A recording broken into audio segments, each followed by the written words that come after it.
Mrs Peel, we're needed.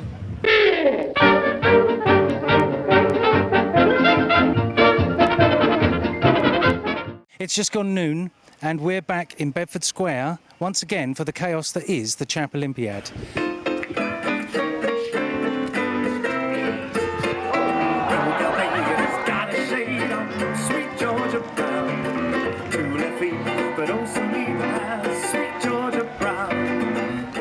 Jimmy Keck, and this is my wife Eileen Keck. We're from Providence, Rhode Island. Is it living up to your expectations? Absolutely. People have been lovely.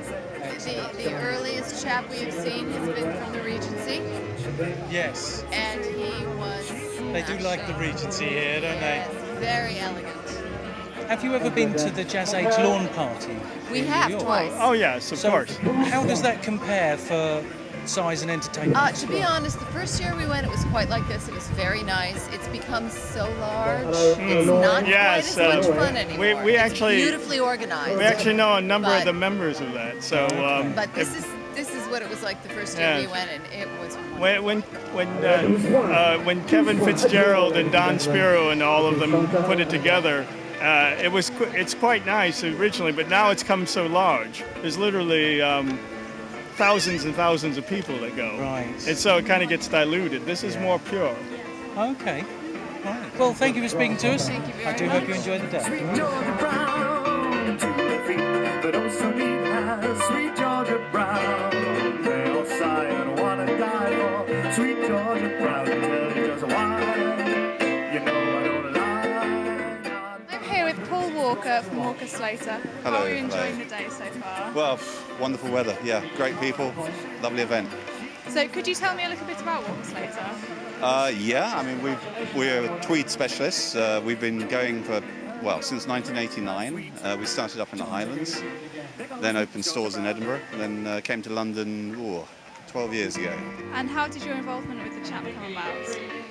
I think it's been a number of years from their original format to the new format, and as a supporter through advertising, through editorial, and as a subscriber, just receiving it, love the content. So could you just tell us where are your stores currently?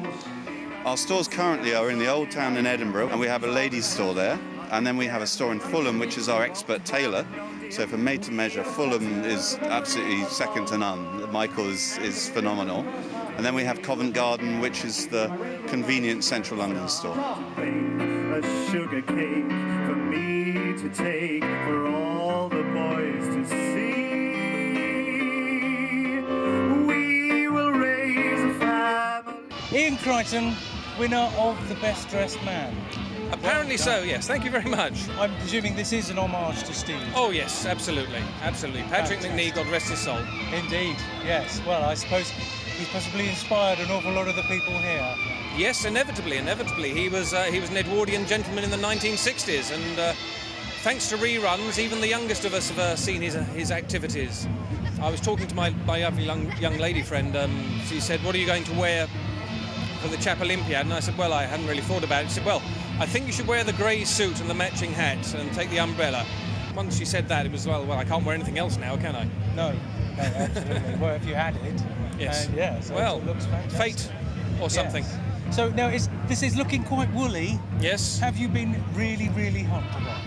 I've been hotter. I keep telling myself wool breathes. Last year, I think it was warmer and I wore a lighter suit, and I was much warmer then. Thank you very much for talking to us. Thank you very much. Congratulations once again. Thank you. And we hope to be talking to you next year. Well, hopefully too. Pleasure, absolutely Thank you. pleasure. Thank you very much. That's Thank you for your interest. Thank you. I'm here with Edward Marlowe, who won the gold cravat at the 2015 Chap Olympiad.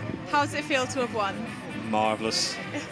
I'm in a slightly drunken fugue, and I shall wake up in my armchair in the morning stroking this lovingly, if I sleep at all.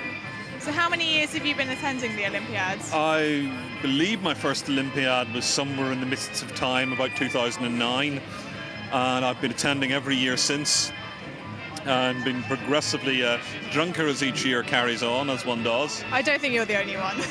Well, probably not, no, but we're among friends here, and that's appropriate, so. So what's your favourite event to take part in? There are a lot of events I regard with great affection. Not playing tennis is a highlight. So what do you think gave you the edge this year over everybody else? I'm told it was my sock suspenders, as you can see here, which I assumed everybody kept their socks up with such an apparatus. I have to admit, I didn't expect to take my trousers off in front of a crowd today, but I quite enjoyed it. We will allow you to get back to celebrating your winnings, and thank you very much for That's very speaking lovely, to us. thank you. Thank you. Every year we come to this, we have an amazing time, and this year has been no exception. I hope you've enjoyed our coverage, and I hope you can be here next year.